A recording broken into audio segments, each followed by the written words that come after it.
In this video, we're going to discuss the trigonometric functions of any angle.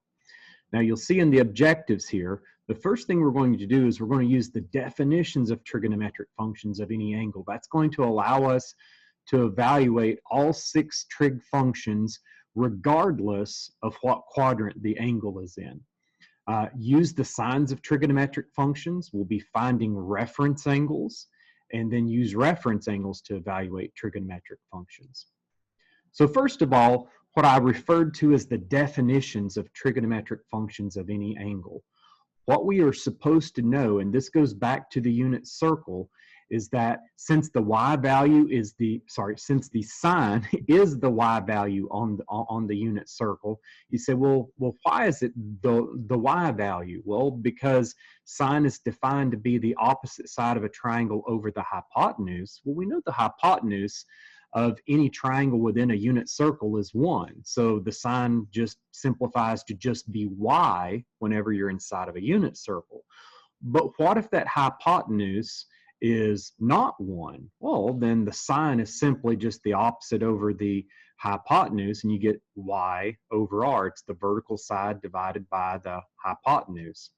The cosine of theta is going to be the adjacent or the horizontal side divided by the hypotenuse.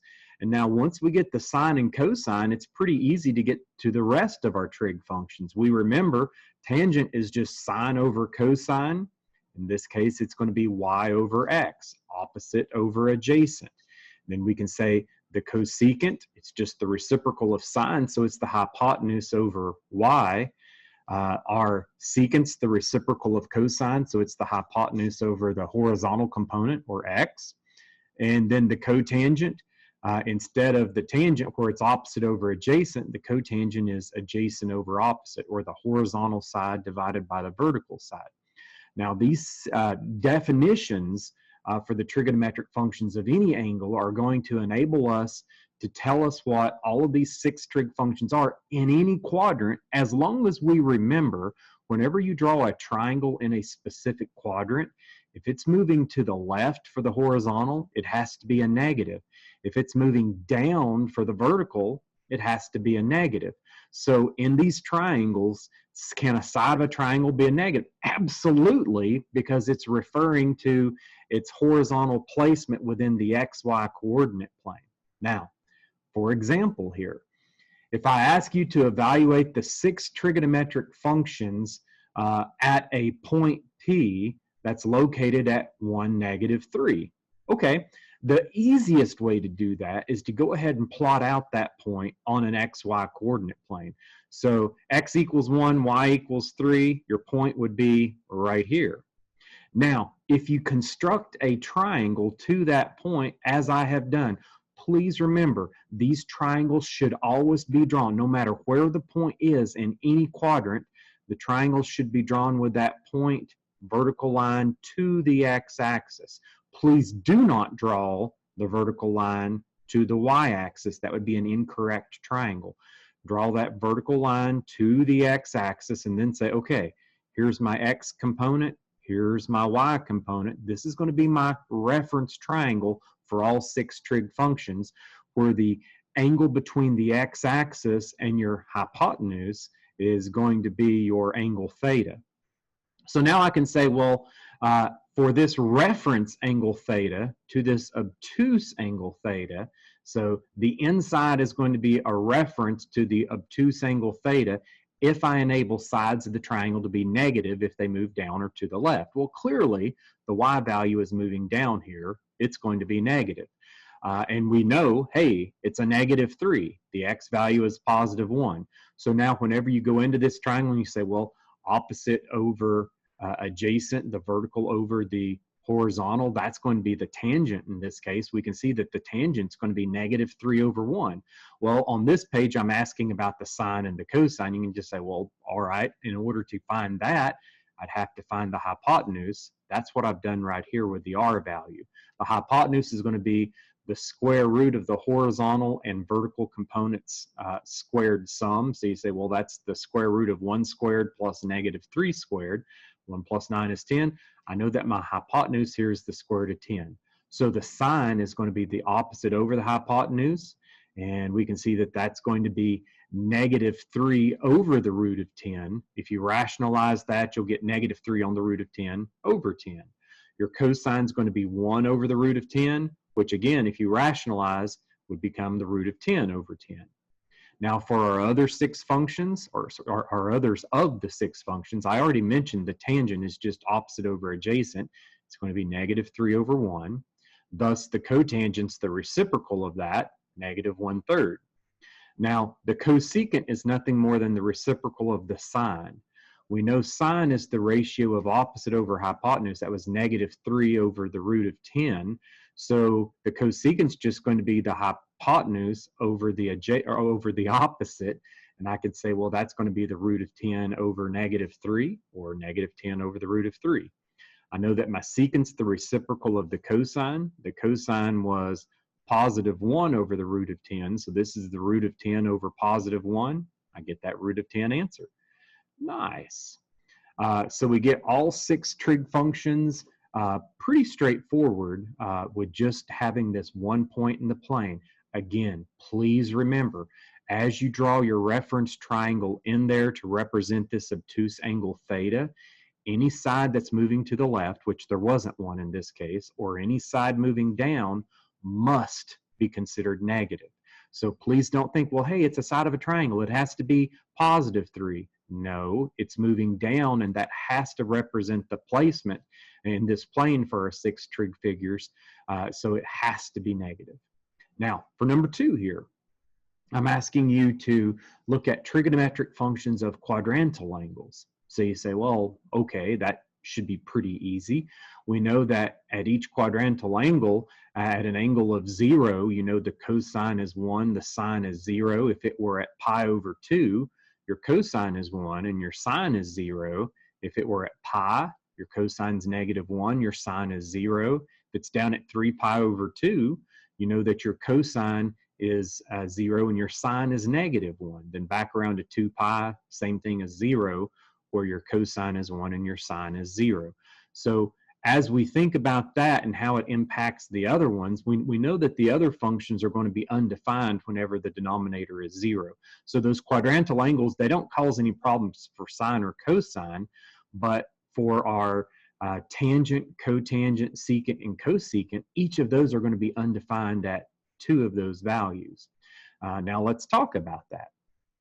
So if I have, for example, an angle of pi/2 where my cosine is 0 and my sine is equal to 1, if I try to evaluate the cosecant there and you say, well, okay, that's just 1 over the sine, that's 1 over 1, I would get a 1. No problem. On the other hand, if I tried to evaluate a secant at this angle of 90 degrees or pi/2 radians, you'd say it's undefined because it would be the ratio of your cosine function, it'd be 1 over 0. So while the cosecant is 1, your secant would be undefined at this value.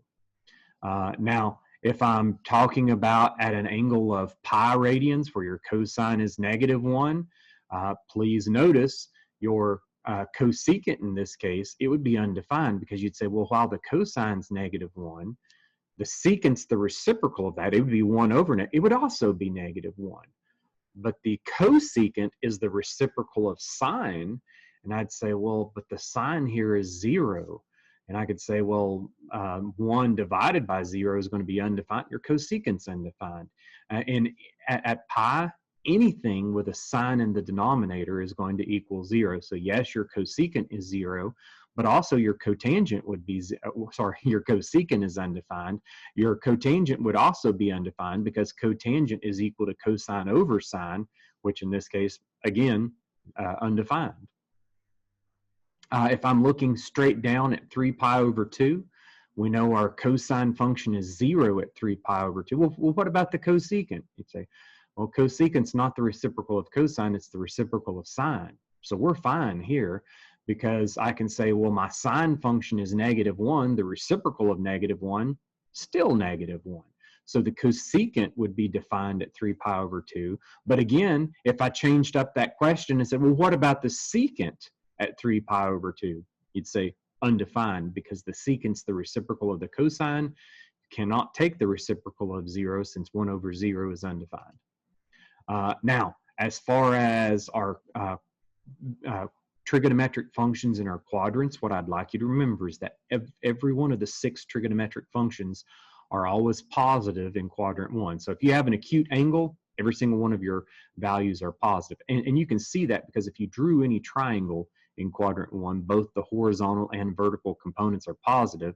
Thus, any ratio of horizontal over the or any ratio of the vertical component over the horizontal component, or vice versa, it's always going to be positive. In quadrant 2, our sine and cosecant are positive. And you think, well, why would the cosine be negative? Well, because the horizontal component is negative in that quadrant. And since the cosine's negative there, it's going to make the tangent negative because you'd have a positive sine over a negative cosine for a negative tangent, and thus a negative cotangent. In quadrant 3, please notice your horizontal and vertical component are negative. So both sine and cosine are negative. But the only terms that are positive there are the tangent and cotangent. And you think, well, why are they positive? Because they're the ratio of sine over cosine or cosine over sine. Anytime you have a negative divided by a negative, the ratio is a positive. So my tangent and cotangent functions are positive there, but everything else is negative. And finally, in quadrant 4, you can see positive horizontal component, negative vertical component. So we know our sine is negative, but our cosine and secants are going to be positive. Of course, wherever your cosine's positive, you know your secant's positive because it's just the reciprocal, and the reciprocal of any positive number is positive. Now, if I ask you to find a quadrant in which theta lies, let's say I tell you something like, if the sine of theta is less than 0 and the cosine of theta is less than 0, you should instantly be able to name the quadrant. And of course we can, because you say, well, if the sine of theta is less than 0, it just means the y value is negative. And then if I tell you that the cosine of theta is less than 0, it's telling you that the x value is negative. So the only quadrant that satisfies both of those criteria is quadrant 3. If I just said sine of theta is less than 0, you'd say, well, that's going to be quadrant 3 or quadrant 4. If I would have said cosine of theta is less than 0, that's going to be quadrant 2 or quadrant 3. Again, the only one that satisfies both criteria, quadrant 3. So now if I say, if I give you that the tangent of theta is negative 1 over 3, and then I tell you that the cosine of theta is negative or less than 0, find the sine of theta and secant theta. So when I'm thinking about this, the cosine of theta less than 0, that can mean it's quadrant 2 or quadrant 3. But then the fact that the tangent is negative means it cannot be quadrant 3, because in quadrant 3, the tangent would be positive, because it'd be a negative sine over a negative cosine for a positive tangent. The only place the tangent could be negative is in quadrant 2 or quadrant 4. We know this isn't quadrant 4 because the cosine is negative. So I could say, okay, we're in quadrant 2. Now, if I'm thinking about quadrant 2, then I can say, well, all right, what do I know about quadrant 2? My cosine's negative, my sine is positive. I'm 100% certain about that. Now, I go ahead and find my hypotenuse of my triangle in this region. I can just say, well, this is going to be my vertical change, is going to be my horizontal change. I'm moving to the left 3, up 1. My hypotenuse is going to be the square root of negative 3 squared plus 1 squared. I get square root of 9 plus 1, or 10. So now my sine is going to be the vertical change over that hypotenuse. I know that my vertical change is 1. And I would say, well, it's going to be 1 over the root of 10. I rationalize that to get the root of 10 over the root of 10. Now my secant, it's just the reciprocal of the cosine. And I can say, well, the cosine, I know that the horizontal, it's moving to the left 3 since we're in quadrant 2. And so I could say, well, the cosine would be negative 3 over the root of 10. The secant's the reciprocal of that. It's hypotenuse over the horizontal change. You say, well, that's the root of 10 over negative 3, or just square root of 10 over 3. Oh, negative square root of 10 over 3. Now, if we talk about reference angles, guys, a reference angle is just the angular distance to the nearest x-axis. And what it's going to give us is that anytime I find the angular distance to the nearest x-axis, whatever angle theta this is, it's going to have the exact same absolute value for every single one of the 6 trigonometric functions as the reference angle theta.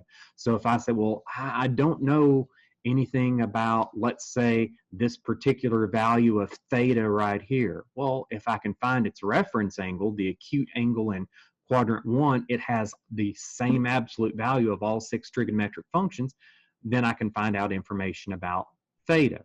So I know that in quadrant 2, all I would do is I'd say, well, okay, if I'm in radians, this angular distance to the nearest x-axis would be 2 pi minus whatever theta is, or in terms of degrees, it'd be 180 degrees minus whatever theta is.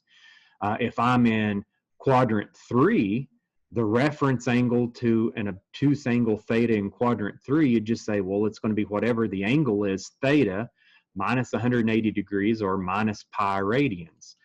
If I'm in quadrant 4, the angular distance to the nearest x-axis would be 2 pi or 360 degrees minus theta to find that angular distance to the nearest x-axis. Now, if I find reference angles, let's say, for example, 210. If you go back to the previous page, you say, well, 210 would be similar to this one.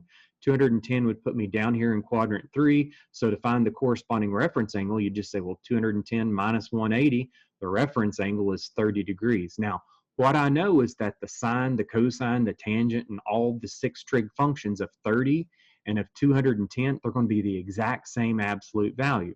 Well, what's the difference? Well, at 210, you know your sine and cosine are both negative because it's moving to the left and it's moving down, but it will be the exact same values as what you have at 30. So, for example, we already know at 30 degrees, the sine is 1/2, the cosine is the negative square root of 3 over 2. Well, that instantly tells me, well, then at 210 degrees, it's just the negative of those two. So I can say, well, the cosine of 210 degrees, negative square root of 3 over 2. The sine of 210 degrees, negative 1/2. I'm certain of that. So they're the exact same values, except they could be the opposites. Now, at 7 pi over 4, you'd say, well, 7 pi over 4 is the angle that splits quadrant 4.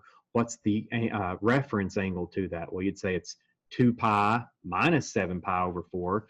That angular distance to the nearest x-axis is pi over 4 radians. Now, because of that, the sine and the cosine have the exact same absolute value at pi over 4 and at 7 pi over 4. The cosine is the exact same thing. It's both the square root of 2 over 2.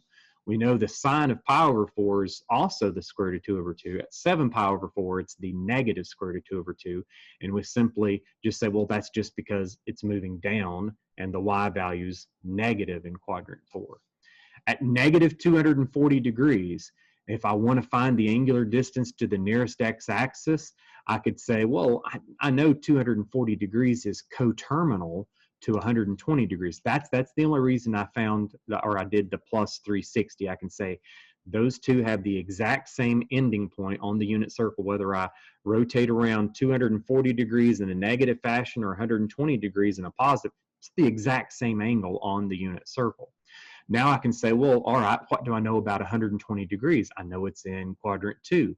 What do I do with any angle in quadrant 2? I subtract it from 180.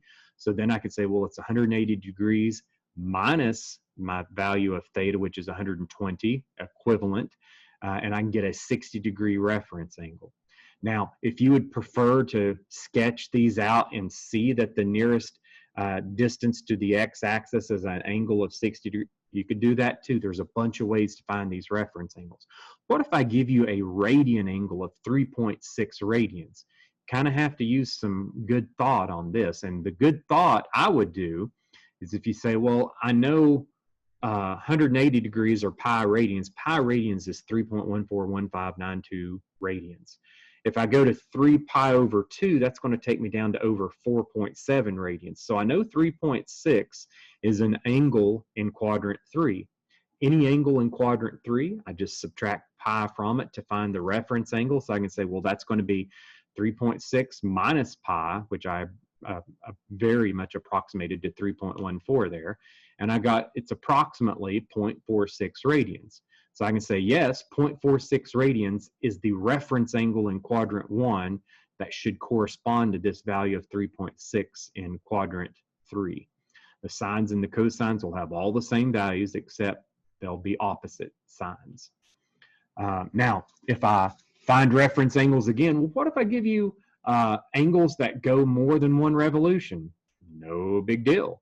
If I say, what about theta equals 665? I can just say, well, it's the coterminal with an angle of 305. All I had to do is subtract 360 and say these two angles end at the same place. Now, what do I know about 305 degrees? Well, 305 degrees is going to be in quadrant 4 because it's between 270 and 360. What do I know about any angle in quadrant 4 as to how to find its reference angle? I subtract it from 360. So I can say 360 minus 305, it's 55 degrees away from the nearest x-axis. Thus, 665 is also 55 degrees away from the nearest x-axis.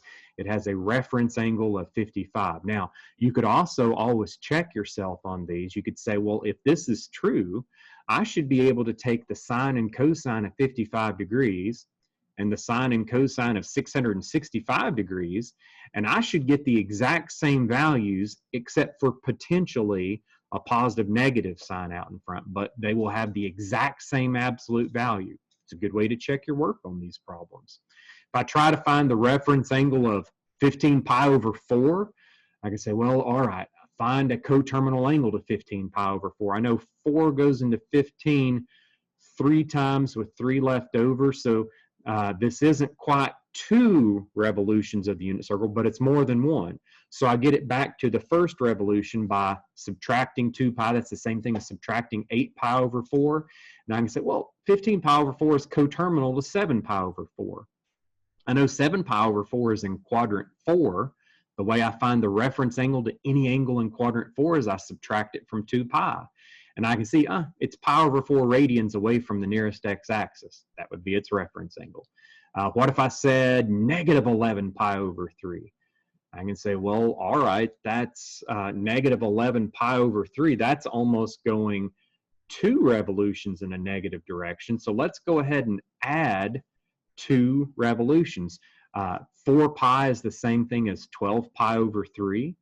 So I'm adding 12 pi over 3 to this. And I can say then negative 11 pi over 3 is at the exact same point on the unit circle as pi over 3 would be. And then you say, well, you don't have to find a reference angle now because pi over 3 is already in quadrant 1. That is the angular distance to the nearest x-axis. So you can say, well, then negative 11 pi over 3 has a coterminal value to a pi over 3. Well, that is its reference angle then. Now, using reference angles to evaluate trigonometric functions, like I've been saying, the reference angle and the angle theta have all the exact same trigonometric functions at each of the 6 trig functions, with the exception of the positive or negative sign. And you just remember which function is positive, negative in each quadrant to account for that. Pretty easy. So now, once I look at a problem with that, let's say if I were finding the reference angle, or it says use reference angles to find the exact value of the sine of 300 degrees. You say, okay, 300 degrees, that's going to be in quadrant 4.